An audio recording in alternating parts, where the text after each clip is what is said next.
మీకోసం తెచ్చింది necklace Mela flat 9.99 VA తో నవంబర్ 29 నుండి డిసెంబర్ 7 వరకు హిల్స్ బ్రాంచ్ త్వరలో ప్రారంభం. నమస్తే రమగారు. నమస్తే జయ. రమగారు, మనం విక్రమార్కుడు భోజుడు ఈ కథలు చెప్పుకుంటున్నాం. భోజుడు ఒక్కొక్క మెట్టు ఎక్కుతా ఉన్నాడు. ఒక్కొక్క కథ ఏంటి, ఒక్కొక్క మెట్లో 4-5 కథల దాకా వెళ్తున్నాం కదా రమగారు. 7వ మెట్లో ఉన్నాం. 7వ మెట్లో ఉన్నాం. విక్రమార్కుడిని శనీశ్వరుడు పట్టిన కథలో ఉన్నాం. అవునండి. అయితే ఈ మధురా నగరంలో ఉన్నాడు ఈయన. ఆదిత్యుడు అనే పేరు పెట్టుకుని రత్నమాల అనే ఒక కురూపితో, ఒక అనంతుడు అనే పాము, జలధరుడు అనే ఒక కప్ప సహాయంతో ఉంటున్నాడు. ఉంటుంటే రాజుగారి ఈ రత్నమాల మహాసౌందర్యవతిని గమనించి ఇతన్ని వేరే ఒక రాజ్యానికి పంపించి, అది ముండక నగరం అనుకుంటున్నా, నాకు అలాగే గుర్తుంది, మధ్యలో గ్యాప్ వచ్చేసరికి పేర్లు మర్చిపోతున్నాను చూసారు. ఈ ముండక నగరంలో అద్భుతమైన ముత్యాలు దొరుకుతాయి, అక్కడికి వెళ్ళి ముత్యాలు పట్టురమ్మన్నారు. నిజానికి అక్కడ ఏమైంది, అక్కడ ముత్యాలు పుట్టవు, తయారు చేస్తారు కాదు. అక్కడ ఒక ప్రత్యేకమైన కథ ఉంది, నువ్వు మర్చిపోయావు, ప్రేక్షకులు గుర్తుంటుంది. ఆ రాజ్యపు యువరాణి ముత్యాలు రాలితే మౌక్తికాంబ.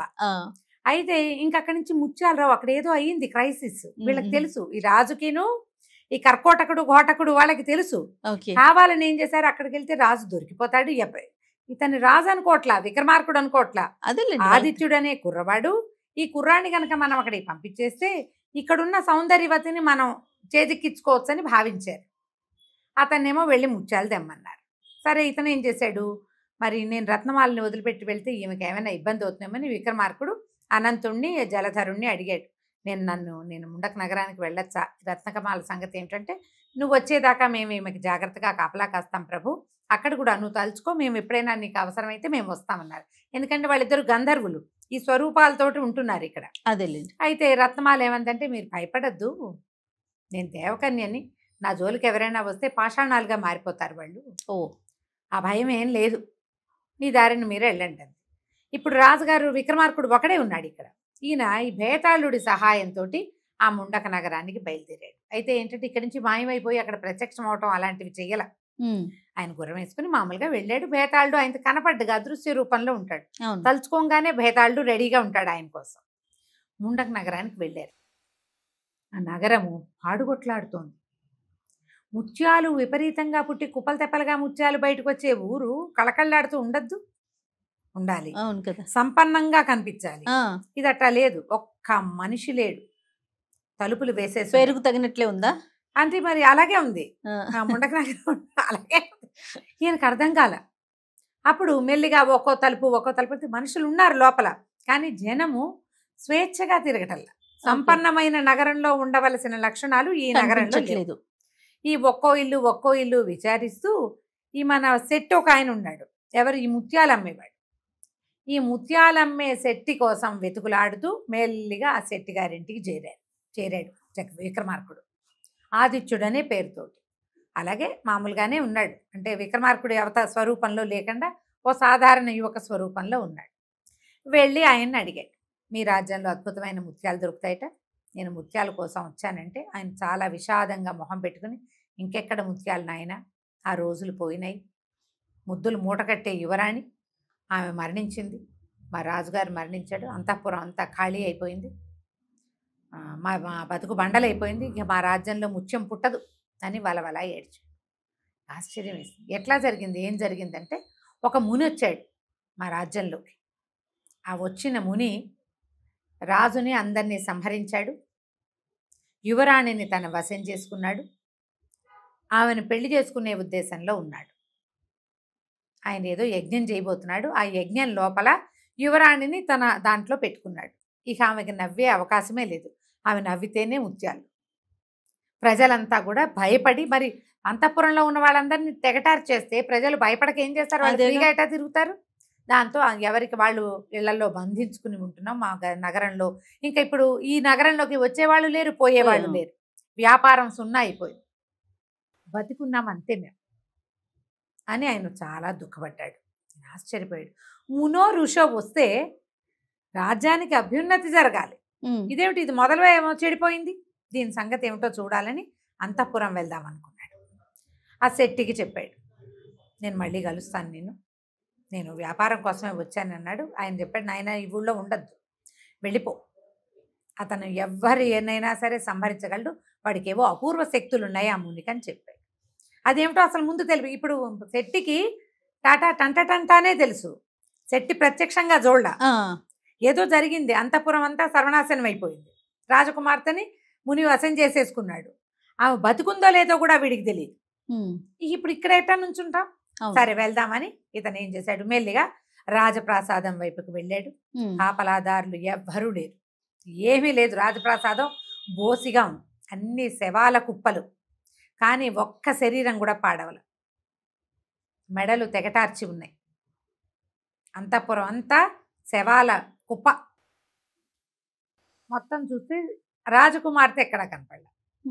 ఈ రాజకుమార్తెని ఎక్కడ దాచి ఉంటాడు అంటే భేతాళుడిని తలుచుకున్నాడు. రాజకుమార్తె ఎక్కడైనా ఉందంటావా, ఇదంతా ఇట్లా కనపడుతోందంటే, ఇప్పుడు ఆయన చెప్పిన దాని ప్రకారం అతను ఏదో యజ్ఞమో హోమమో చేస్తాడు అంటే, యజ్ఞం హోమం చేసి మునుల్లాగా చేసేవాడికి రక్తానికి ఎదురు. యజ్ఞానికి రక్తం చుక్కబడిన యజ్ఞం పాడైపోతుంది. అంటే వీడు చేసేది యజ్ఞం కాదు, ఏదో క్రియ. ఇంత పీనిగల కుప్పగా ఉన్న దాంట్లో అది కనపడుతోంది అంటే చేస్తున్నారంటే ఇక్కడే ఎక్కడో ఉండుండాలి. అలాంటి క్రియలు శ్మశానాల్లో చేస్తారు. వీడు ఏం చేశాడు, ఈ మునో ఋషో ఈ వచ్చినవాడు, ఆ యోగి అన్నవాడు ఈ శవాల కుప్పల మధ్య ఉండుంటుంది ఆ యజ్ఞం చేసే వేదిక ఏదో. దానికోసం నేను చూస్తానని రాజుగారు అంతఃపురం అంతా తిరుగుతుంటే ఆయన యజ్ఞ వేదిక, దాని దగ్గర మెడ నరికి పడి ఉన్న యువరాణిని చూశాడు. ఓకే, రాజుని పిలిచాడు, ఇక్కడ ఉంది రమ్మని. ఆమె జీవించి లేదు, మెడ తగటార్చుంది. చంపేస్తాడా, ఆమెను వశం చేసుకోవడం అంటే చంపేయటమా అంటే భయతాళుడు అన్నాడు, ప్రభువు ఇక్కడ ఏదో ఒక విచిత్రం ఉంది, నాకు తెర వెనకాల ఉన్నట్టు తెలుస్తోంది కానీ సరిగ్గా తెలియటల్లా. అంటే వీడు గట్టివాడు, భేతాళుడి కూడా తెలియనివని రకం ఉంది ఇక్కడ. ఈమె మరణించినట్టుంది కానీ ముఖం బాగానే ఉంది, మెడ అయితే నరికేసి ఉంది, మొహము బాగుంది, శరీరము బాగుంది. ఇప్పుడు ఇక్కడ కనపడుతున్నవన్నీ కూడా మెడలు తగటార్చున్నాయి, డొక్కల్లో ఏదో పొడి చేసి కనిపిస్తున్నాయి, ఒక్క శవము పాడుగాల, కానీ ఇవన్నీ శవాలే, జీవాలు లేవు. ఎట్లా ఉందో చూడు అక్కడ. ఒక పని చేద్దామని నేనేం చేశాడు, అక్కడ అటు ఇటు అయితే అక్కడ ఒక మంత్రదండం కనపడుతుంది. ప్రభు శిరస్సుని అమ్మాయిని శరీరం దగ్గర పెట్టండి, ఈ మంత్రదండం ఆనిస్తే బతుకుతుందేమో చూద్దామన్నాడు. సరే రాజు ఏం చేశాడు, మరి భేతాళుడు ఇచ్చాడు ఐడియా, ఆయనకి అంతా కనపడుతోంది, ఏం చెయ్యాలో తెలియటల్లా. ఆ తల అటు ఇటు పడేసి ఉన్నాయి, తల బాడీ రెండింటిని ఒక లైన్లో పెట్టి ఆ మంత్రదండం పెట్టి ఇట్లా అటు ఇటు ఊపేసరికి రాజకుమార్తె లేచి కూర్చుంది. లేచింది, ఈయన చూడంగానే ఉలిక్కి పడింది, తర్వాత కొంచెం సిగ్గుపడింది. కుర్రాడు ఎదురుగుండా ఉన్నవాడు, ఎవరు మీరు అంది. మళ్ళీ ఏమంది, మీరే ఇలా వేషం వేసుకుని వచ్చారు కదూ అనేసరికి ఈయన అన్నాడు, అమ్మా నేను వేషం వేసుకుని రాలేదు, మీరెవరు, ఇక్కడ ఏం జరుగుతోంది అంటే ఆవిడ కొంచెం దుఃఖంగా మొహం పెట్టి, నేను ఈ రాజ్యపు రాకుమార్తెని, నా పేరు మౌక్తికాంబ, ఈయన ఒక ఋషి మా ప్రాంతానికి వచ్చాడు, ఆయన ఏదో యజ్ఞం చేసుకోవటానికి సహాయం అడగటానికి వస్తే ఆయన వేషం చూసి ఆ కాపాలికుడిలాగా ఉండేసరికి మా తండ్రి ఆయన్ని లెక్క చేయలేదు. దాంతో ఆయన మా మొత్తం అంతఃపురంలో వాళ్ళందరినీ సంహరించి నన్ను తన వశం చేసుకున్నాడు, నన్ను వివాహం చేసుకోమని అడుగుతున్నాడు, యజ్ఞం అయ్యాక పెళ్లి చేసుకుంటాట. అందుకని ఆ యజ్ఞానికి ఇంకా కొద్ది రోజుల సమయం ఉంది, కొంత సమయం ఉంది. ఆ సమయం లోపల రోజు ఆయన బయటికి వెళ్ళేటప్పుడు నా మెడ నరికి ఇక్కడ పెడేసి వెళ్ళిపోతాడు. ఆయన వచ్చాక మళ్ళీ నన్ను జీవింపజేసి నన్ను బతిలాడతాడు, పెళ్లి చేసుకో పెళ్లి ఒప్పుకోమని. ఆ యజ్ఞం జరిగాక ఆయన మొత్తం ప్రపంచానికి ఏలికవుతాడట. అలాగని చెప్తున్నాడు. ఆయన ఒక కాపాలికుడు చెప్పింది అని చెప్పాక ఒక నిమిషం ఊరుకుని పక్కుని నవ్వింది. నోట్లో నుంచి జలజల రాలినాయి ముత్యాలు. రాజు ఆశ్చర్యపోయాడు, విక్రమార్కుడు. ముత్యాలు రాలినందుకు ఆశ్చర్యంగా ఉంది, ఎందుకు నవ్వొచ్చింది, ఇంత దుఃఖంలో ఉంది, చుట్టూతా శవాల కుప్పలు, తండ్రి లేడు, నవ్వెందుకు వచ్చిందమ్మా అన్నాడు. నీకు ఎందుకు నవ్వొచ్చింది మౌక్తికాంబ అని అడిగితే ఏం చెప్పను, నేను ఇప్పుడు ఎన్ని రోజుల నుంచో చచ్చి బతుకుతున్నా, ప్రతిరోజు నా తండ్రి ఎక్కడున్నాడో తెలీదు, ఎటు చూసినా పీనికల కుప్పలు, అతను నన్ను జీవింపజేసినప్పుడు నేను వీళ్ళందరినీ చూసి వలవలా ఏడుతున్నాను, నవ్వు అనేది నా జీవితంలో లేదు, మిమ్మల్ని చూసేసరికి ఆశ పుట్టింది, ఎవరో వచ్చాడు, ఇతను నన్ను సేవ్ చేస్తాడని, నన్ను రక్షిస్తాడని అనిపించింది, రక్షిస్తే మాత్రం మొత్తం ఇదంతా శవాల కుప్ప, ఇంకా నా జీవితం ఏముంది, ఇలాంటి పిచ్చి ఆశలు పడుతున్నానని నవ్వొచ్చిందండి నాకు అనేసరికల్లా విక్రమార్కుడు అన్నాడు, నేను నిన్ను రక్షిస్తాను, నేను ఇక్కడికి నీ నోటి నుంచి రాలిపడే ముత్యాలు సేకరించడానికే వచ్చా.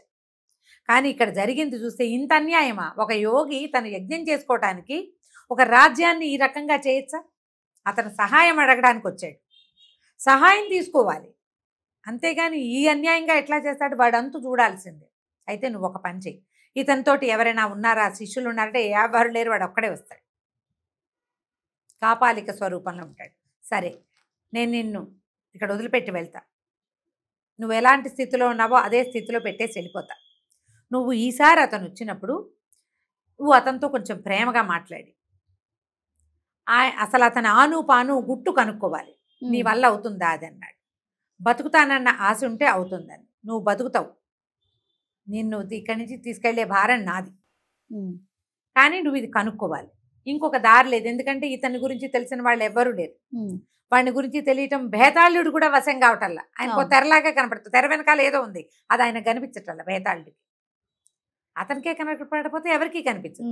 అంటే సరే ఒప్పుకుంది. అయితే భేతాళుడు అన్నాడు, ప్రభు సమయం ఆసనం మించిపోతోంది, వెళ్దామన్నాడు. ఈయన ఏం చేశాడు, మౌక్తికాంబని కళ్ళు మూసుకోమని అక్కడ ఉన్న కత్తితో ఆమె మెడ నరికి ముందు ఎట్లా బాడీ ఎక్కడ పడి ఉంది, తలకాయ ఎక్కడ పట్టిందో అక్కడ పెట్టేసి బయలుదేరి వెళ్ళిపోతూ ఈయన ఏమన్నాడు, భేతాళ నువ్వు ఇక్కడే ఉండు, ఒక బల్లి స్వరూపంలో పైన ఉండు, కాపాలికుడు వచ్చే దారిలో ఉండదు, అతను నేను గుర్తుపట్టచ్చు. ఓహో, ఇతను మంత్రాలు కదా, మంత్రాలు మారివాడు, గుర్తుపడతాడు, దూరంగా ఉండు, ఒక బల్లి రూపంలో గోడను అంటిపెట్టు ఉండు. ఈ మౌక్తికాంబ అతని దగ్గర నుంచి ఏం రహస్యం కనుక్కుంటుందో, ఆమె ఎంత వింటుందో నువ్వు అంత వినాలి, నువ్వు ఇక్కడే ఉండు, ఈ విషయం తెలిసాక కాళికాలయానికి రా, నేను అక్కడ ఉంటానని. ఆ ఊర్లో ఒక కాళికాలయం ఉంది. ఈయన ఏం చేశాడు, చకచకా నడుచుకుంటూ వెళ్ళిపోయాడు కాళికాయానికి. మౌక్తికాంబ పడుంది, చచ్చిపడింది. మౌక్తికాంబకి భేతాళుడు ఒకడు ఉన్నాడని, అతడు ఇక్కడే ఉంటాడని తెలియదు. ఆమె పడిపోయిందిగా, ఆమె చంపేశాక ఈ పని చేశాడు, భేతాళుడు ఉండిపోయాడు. చీకటి పడిన తర్వాత వచ్చాడు యోగి, వచ్చి ఏం చేశాడు, యథాప్రకారం అమ్మాయిని బతికించాడు. బతికించేసరికి ఈ పిల్ల లేచి కూర్చుంది, అటు ఇటు చూసి కొంచెం మూతి ముడుచుకుంది. తర్వాత అంది, మీరు రోజు ఇలాగే వస్తారా అని అడిగి, వస్తానన్నాడు. రోజు వస్తున్నాను కదా, అలాగే వస్తానంటే, మీకు ఏదైనా అయితే నా గతి ఏమిటి, నాకు ఆ భయంగా ఉంది అనేసరికి ఈయనకి ఆశ్చర్యం వేస్తారు యోగికి. రోజు వలవలా ఏడ్చి దుర్మార్గుడా, దుష్టుడా, ధూర్తుడా అని తిట్టేది, అలాంటిది ఇవాళ ఏంటి మాట టర్న్ అయింది. ఆయన అడిగాడు, ఎందుకు ఇవాళ ఇలా మాట్లాడుతున్నావు అంటే, కాదు నేను ఆలోచించుకుంటున్నాను, మా వాళ్ళు ఎవ్వరు లేరు, నాకెవరు దిక్కు, నువ్వే నన్ను చంపేసిన రోజు బతికిస్తున్నావు, అది రోజు నాకు ఆహారం పెడుతున్నావు, మళ్ళీ జీవించి ఉండడానికి సరిపడా ఆహారం ఇస్తున్నాడు, మరి నేను నీతోటే ఉండాలి కదా, ఇప్పుడు ఇంత పని చేసావు నువ్వు, రేపొద్దున ఎవడైనా ఆచంట మళ్ళీ ఇంకొకటి వస్తే అప్పుడు ఎట్లా అంటే, అయితే నవ్వాడు కాపాలికుడు. అదంత సులువు కాదు, నేను పరమశక్తివంతుడు, నాకు చండిక యొక్క వరం ఉంది ఒకటి, అదేమిటంటే నా మెడ నరకాలి, మొదట మెడ నరకాలి, ఒక్క బొట్టు రక్తం కింద పడినా నాది దాంట్లో నుంచి ఇంకొక స్వరూపం పుట్టుకొస్తుంది. ఓహో, పడకూడదు, ఒక్క బొట్టు నెత్తురు కింద పడకూడదు, నా తలని యజ్ఞవేదికలో పడేయాలి, యజ్ఞంలో పడేయాలి, అలా చేసి అది కాలేదాకా నా ముండను నేల మీద పడకూడదు, అది గాల్లో ఉండాలి. అలాంటి స్థితి ఉన్నప్పుడే నాకు మరణం సంభవిస్తుంది, అలా చేయగలిగేవాడే నన్ను సంహరించగలడు, అది జరిగే పని కాదు. ఇంకొక 4 రోజులు ఉంది యజ్ఞానికి, ఈ 4 రోజులు గడిపితే యజ్ఞం పూర్తయిపోతుంది, యజ్ఞం అయిపోతుంది. తర్వాత ఆ యజ్ఞవేదికకి పక్క కింద ఒక పెద్ద ఇది ఉంది, ఏమంటారు దాన్ని, ఒక కుంభం, కుంభం దాన్ని పగలగొడితే ఈ చచ్చిపోయారే ఇక్కడంతా అంతఃపురం నిండా శవాలు ఉన్నాయి, వాళ్ళందరి జీవాలు అందులో ఉన్నాయి. ఓహో, యజ్ఞం పూర్తి అయిపోయాక దాన్ని పగలగొట్టి వీళ్ళందరినీ జీవింపజేస్తాను, నిన్ను పెళ్లి చేసుకుంటాను, నువ్వేమీ భయపడద్దని చెప్పాడు. మొత్తం కథ అంతా చెప్పి ఎవరు ఏం చేయలేదు. చూడు ఎన్నున్నాయి క్లాసులు, ఈ క్లాసులతో మరణించడం కష్టం కదా, ఎవడో మామూలు వాడి వల్ల కాదది. సరే, ఆయన ఏం చేశాడు, ఈ అమ్మాయితో కులాసాగా కబుర్లు చెప్పాడు, అమ్మాయి కూడా ఏదో ముద్దుగా చక్కగా 4 వాక్యాలు మాట్లాడింది, భోజనం చేశారు. ఆయన వెళ్ళిపోతూ ఈవిని తెగటార్చి అక్కడ బారేసి వెళ్ళిపోయాడు. నేను మళ్ళీ వస్తాను. ఎప్పుడైతే ఈ మాంత్రికుడు, ఈ కాపాలికుడు బయటికి వెళ్ళిపోయాడు, ఈ సిద్ధుడు, అప్పుడు భేతాళుడు రాజు దగ్గరికి వెళ్ళాడు. ఒక ప్రత్యేకమైన ఇది నడుస్తోంది ఇక్కడ, ఇతన్ని ఈ రకంగా చెయ్యాలి, ఉమ్. ఇట్లా చేస్తేనే ఏమిటి వాడు తల నరకాలి, నెత్తురు కింద పడకూడదు, శవం కింద శవం బాడీ కింద కింద ఉండకూడదు, ఉండకూడదు. బాడీ కింద ఉండకూడదు, తల ఏమో యజ్ఞంలో పడాలి. ఆ, ఆ తర్వాతే యజ్ఞం అయ్యాకే ఈ అది పగలగొట్టాలి, అందులో ఉన్న జీవాలు బయటకు వస్తాయి, లేకపోతే రావు. అవును. దానికి ఒక పెద్ద బలి ఇవ్వాలి. ఇది అయ్యేసరికల్లా సరే మళ్ళీ వచ్చాడు రాజు ఇక్కడికి. ఏం చేసి ఈ కాపాలికుడిని సంహరించి మౌక్తికాంబని తీసుకెళ్ళాడో విక్రమార్కుడు మనం వచ్చే భాగంలో చూద్దాం. తప్పకుండా. కానీ ప్రతి కథ ట్విస్టే. ట్విస్ట్ అమ్మాయిలు ఇన్వాల్వ్ అయి ఉంటారు కానీ కథల్లో ట్విస్ట్ మాత్రం బోల్డ్ ఉంటాయి. అంతే. నమస్తే రమ్య. నమస్తే.